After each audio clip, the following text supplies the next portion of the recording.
আমার নাম বিচারপতি শামসুদ্দিন চৌধুরী মানিক। বিচারপতি শামসুদ্দিন মানিক কে হাইকোর্টের কি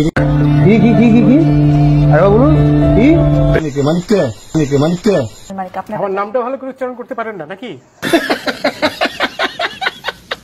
হাইকোর্টের যিনি কয়েকদিন আগে উপস্থাপনা করছো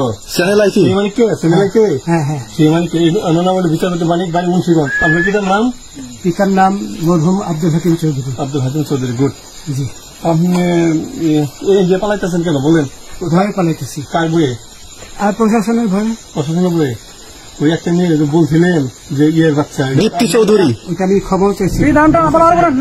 আমি বলি আপনাকে কিসের আমি তো কত রুগী নেই মিডিয়াতে তো খুব সুন্দর শোনেন আপনার কাছে এই মুহূর্তে এরা যখন ধরছে আমাদের প্রতিনিধি কি কি ছিল সাথে? আমার সাথে কি কি ছিল এটা বলেন। আমার সাথে ছিল ব্রিটিশ পাসপোর্ট, বাংলা পাসপোর্ট, টাকা আর কটা ই কার্ড, ডেবিট কার্ড আর ই কার্ড কি বলে। আচ্ছা, কত টাকা কন্ট্যাক্টে আসছেন? আমি 15,000 টাকা ওদের বলছিলাম, ওইটা আমি দিছি। কিন্তু পরে দুই ছেলে আমার মাইরা ধইরা মাইকটা কোন জায়গায় মারছে ভাইয়া? বর্ডারে আনিয়ে মারছে না ভিতরে? তারের ভিতরে, ইন্ডিয়ার ভিতরে? ইন্ডিয়ার ভিতরে। দি এন্ড চলে এসেছে, ফিনিশ।